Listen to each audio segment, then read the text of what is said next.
Tinggal Bapak gimana mereka buka cabang aja. Wah, luar biasa ya. Jadi Bapak Ibu paling enggak ketemu saya hari ini, pulang harus mikirkan buka cabangnya.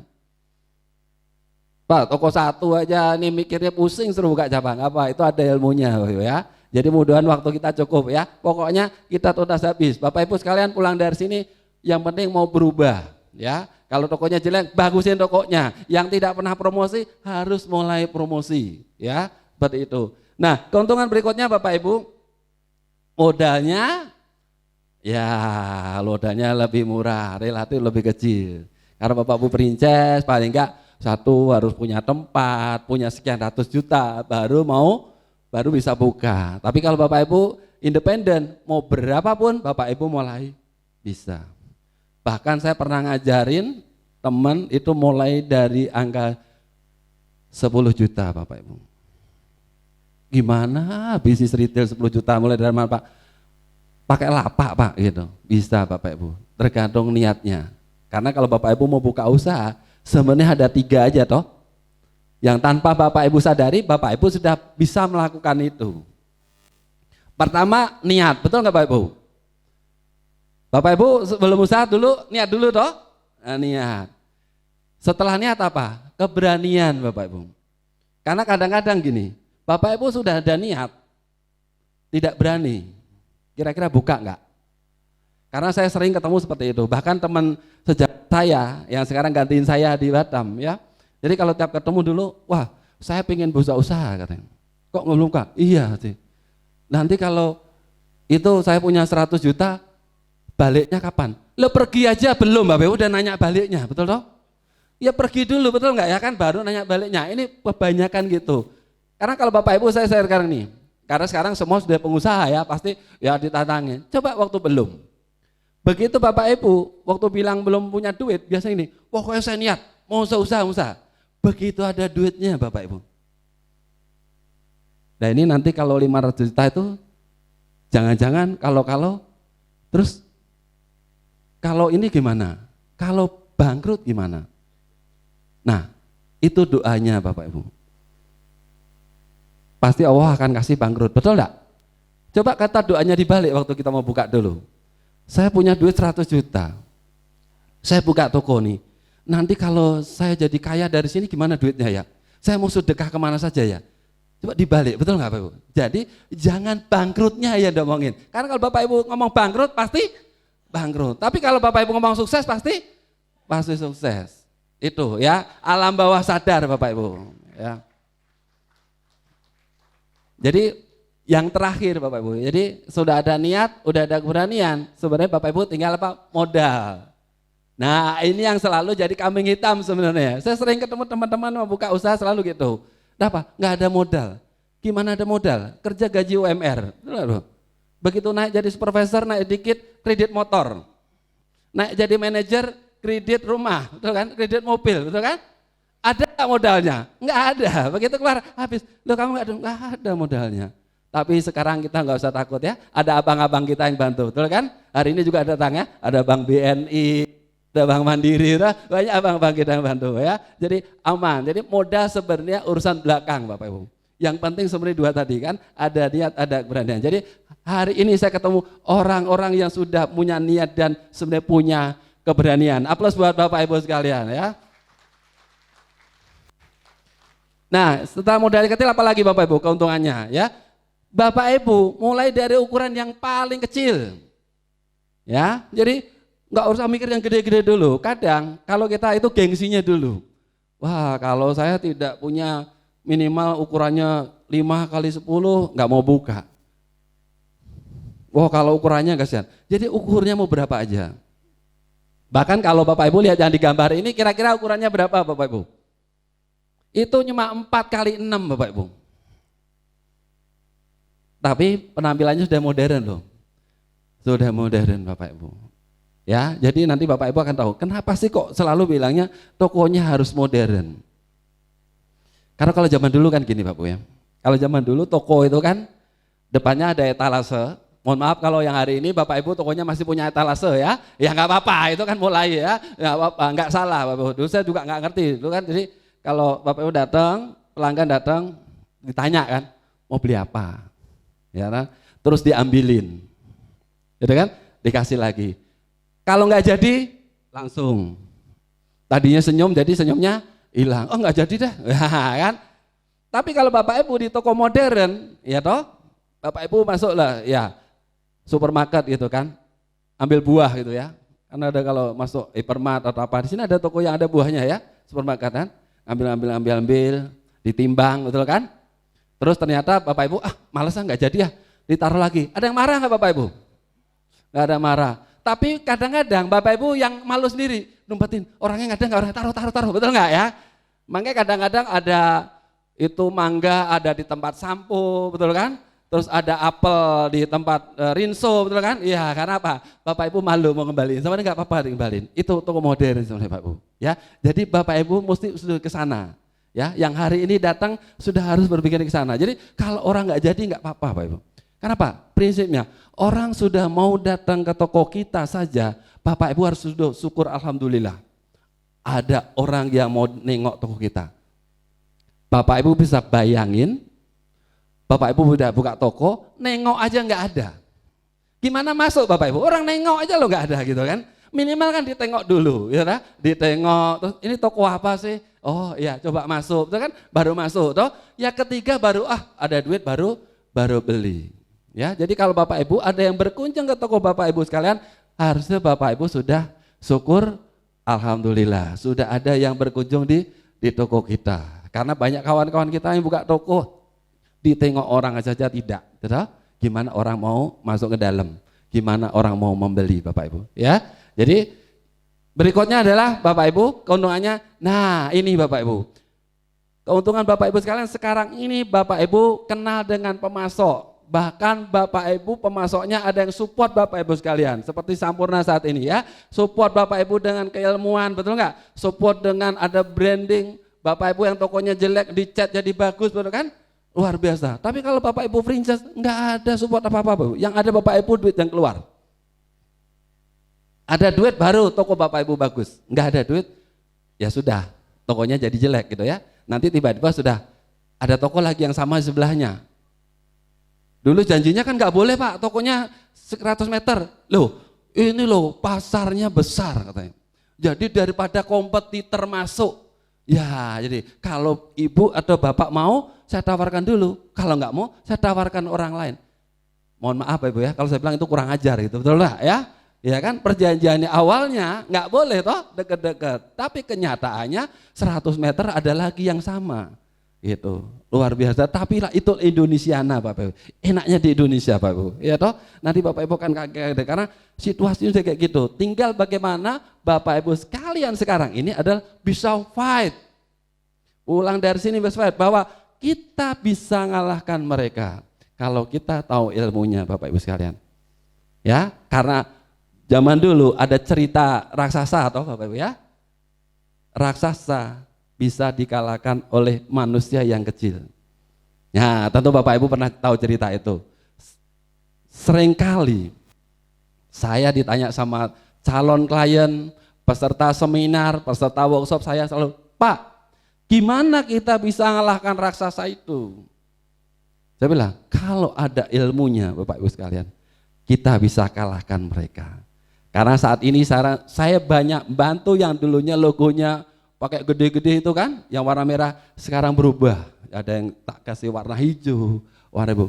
Mereka berubah Bapak Ibu ya. Kenapa? Karena ternyata begitu mereka berhenti, close, tutup dengan mereka tidak kenal pemasok Bapak Ibu. Kasihan ya, sudah 5 tahun mereka bisnis retail Bapak Ibu, begitu tutup, putus hubungan dengan mereka tidak kenal pemasok.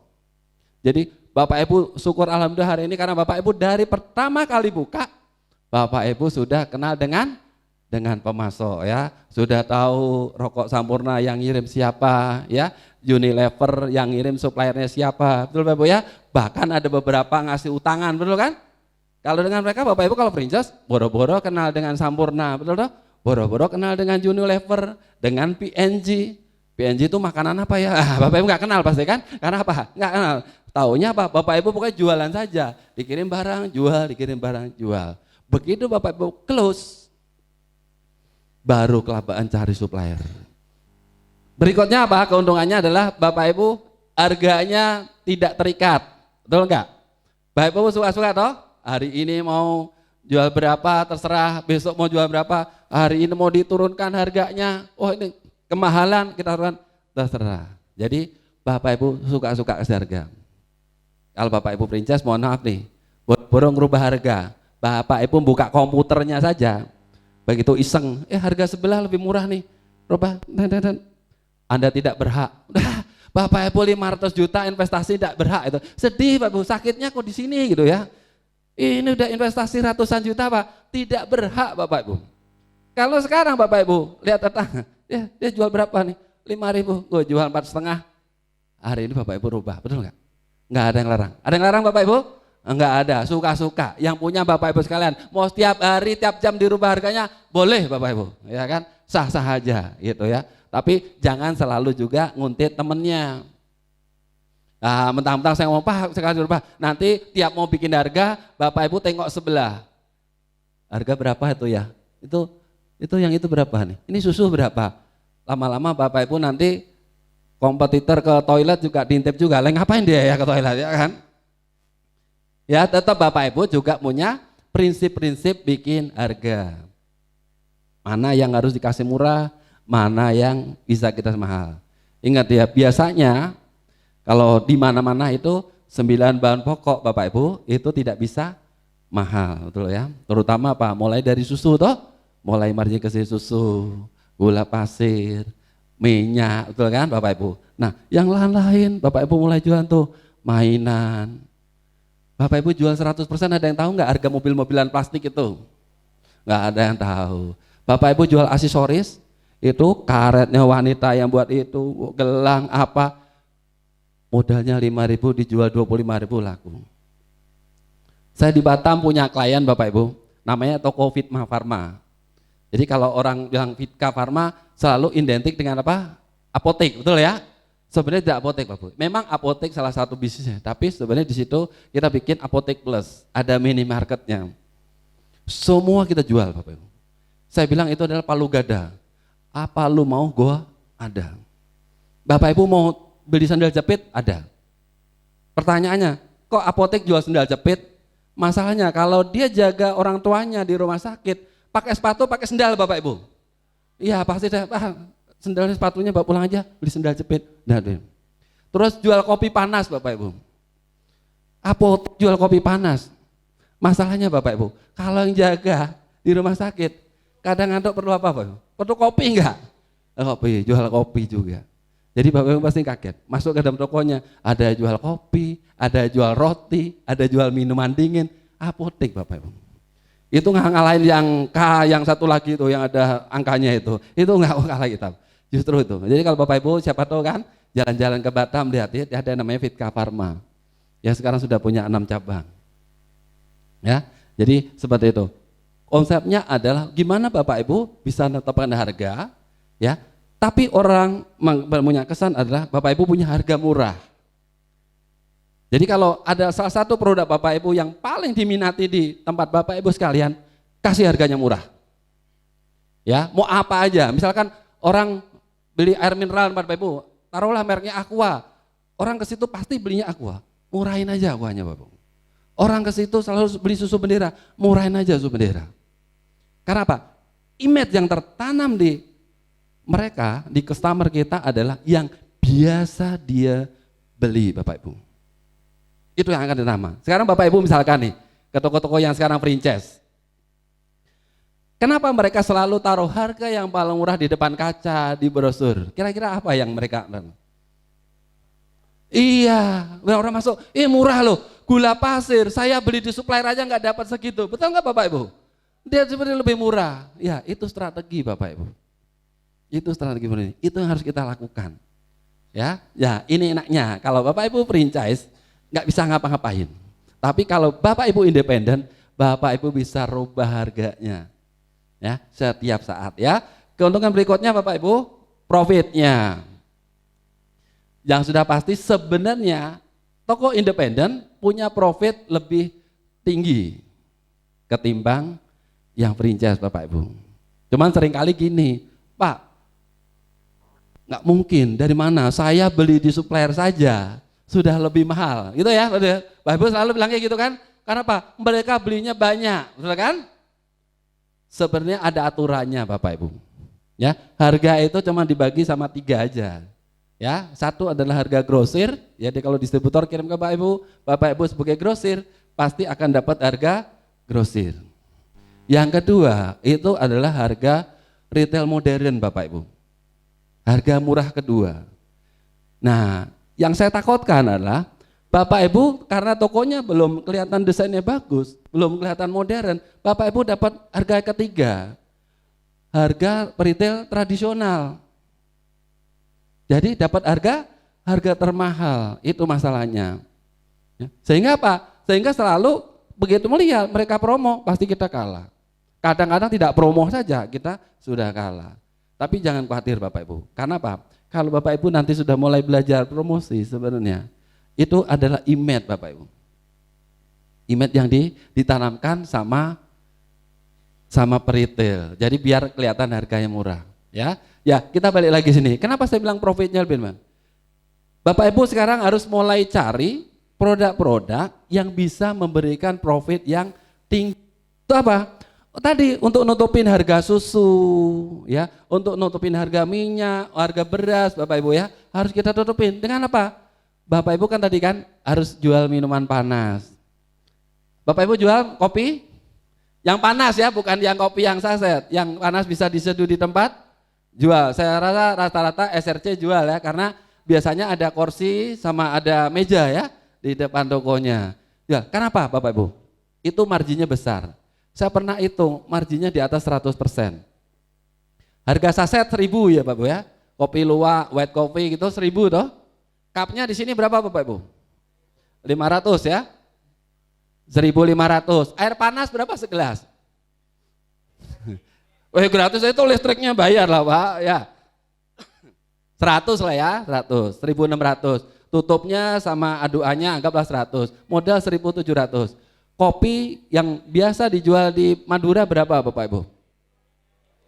2.000, 3.000, berarti 100% untungnya, betul ya?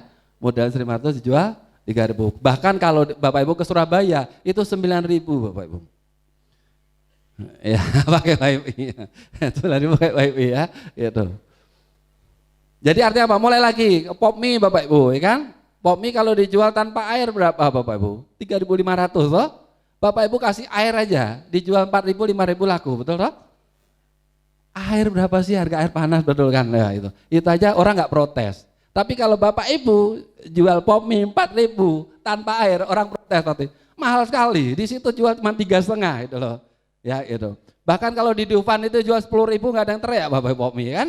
Gitu ya. Kalau di Dufan, di Taman Safari itu satu itu, atau di kebun binatang di Madura di Surabaya itu kan, itu dijual pop mie 10.000 Bapak. Ya, jadi artinya apa? Kadang orang itu dengan sedikit kenyamanan yang dapat, dia tidak lagi lihat harga Bapak Ibu. Jadi kenapa toko Bapak Ibu harus dibuat senyaman mungkin? Ya, kalau Bapak Ibu tokonya nyaman, orang mau betah-betah di dalam tokonya, memungkinkan orang belanja lebih dari yang ini. Terus ke berikut-berikutnya Bapak Ibu, ya. Nah, bisa dimodifikasi Bapak Ibu. Ya. Jadi ini kebetulan toko-toko yang sudah kita modifikasi ya. Ya jadi Bapak Ibu sekarang sudah benar, ada tempat duduknya, ada kursi, ada meja, ya. Ada tempat nongkrong, tinggal Bapak Ibu desain lagi. Apa yang bisa dijual di sana? Jajan pasar boleh Bapak Ibu. Ya kan? Yang penting modern. Karena kalau Bapak Ibu modern tokonya, orang berani berlama-lama. Ya. Kalau Bapak Ibu lihat di gambar itu ya, itu salah satu toko yang kalau yang di sebelah kanan Bapak Ibu pasti udah tahu, toko apa, bekas apa, betul ya? Nggak perlu disebutin, jadi Bapak Ibu udah tahu ya, itu udah berubah Bapak Ibu ya. Dulu warnanya pasti ada merah, ada kuning, ada biru, sekarang jadi merah saja ya. Nah kerjaan saya sekarang rubah-rubah kayak itu, kenapa? Mereka pernah tuh, orang berkeluh kesah saya Bapak Ibu, omset 1 hari 7 juta Bapak Ibu. Di laporan keuangan setiap bulan itu tidak untung Bapak Ibu. Bapak Ibu bisa bayangin kan, omset 7 juta tidak untung. Itu toko yang warna merah itu Pak ya. Nah, orangnya ketemu saya ngobrol-ngobrol, ceritanya gimana? Misalnya, wah ternyata banyak biaya-biaya yang gak jelas di sana, termasuk biaya kehilangan barang, masuk di sana semua Bapak Ibu. Itu 7 juta per hari, kalau sebulan 210 juta, tidak untung Bapak Ibu. Jadi kemarin ketemu saya, itu sudah dirubah sekarang omsetnya mulai pelan-pelan naik Bapak Ibu, baru 5 juta. Ya, kalau malam minggu kemarin sudah mulai 6 juta, sudah mulai mengalir, baru 5 juta saja, sudah untung Bapak Ibu. Itu pun sudah menggunakan 7 karyawan loh Bapak Ibu. Bisa bayangin, apalagi kalau Bapak Ibu karyawannya cuma 2 saja toh, Bapak Ibu sama suami istri saja, waduh untungnya tambah gede lagi toh. Gitu. Ini sudah punya 7 karyawan saja, waduh udah untung ya, baru omset 5 juta Bapak Ibu. Nah kalau omsetnya 7 juta, berapa untungnya kita sudah bisa hitung Bapak Ibu. Ini kan berarti artinya apa? Toko independen Bapak Ibu keuntungannya pasti lebih besar, dan di atas kertas saya berani ngomong demikian, saya bisa buktikan Bapak Ibu. Ya, karena saya sudah membuktikan. Jadi kalau Bapak Ibu lihat yang warna merah yang sebelah kanan itu dulunya bekas franchise Bapak Ibu. Kalau yang sebelah kiri itu ATM Bapak Ibu. Amati, tiru, modifikasi. Itu namanya K3 Bapak Ibu. Singkatannya apa? Kong kali kong. Jadi kalau Bapak Ibu nongkrong di sana itu melakukan kong kali kong ya kan. Yang penting yang baik-baik saja ya. Kong kali kongnya jangan mau ngerubuhin pemerintah lah ya kan. Ya yang ngomongnya baik-baik ya. Seperti itu. Nah, jadi Bapak Ibu, tadi begitu kita sudah mengenal beberapa keuntungannya, saya mau lanjut ke berikutnya adalah bagaimana Bapak Ibu memberi nama tokonya. Saya yakin Bapak Ibu sekalian yang hadir hari ini sudah punya nama toko toh? Sudah dong Pak ya? Kalau enggak mungkin ikut SRC, betul enggak ya? Ya, karena syaratnya ikut SRC kan pasti ada nama tokonya Bapak Ibu. Tapi enggak apa-apa, siapa tahu kan nanti naiknya Bapak Ibu, wah kayaknya toko saya mau dirubah namanya. Kebanyakan yang sudah ketemu saya berubah tokonya Bapak, namanya. Karena seringkali kalau itu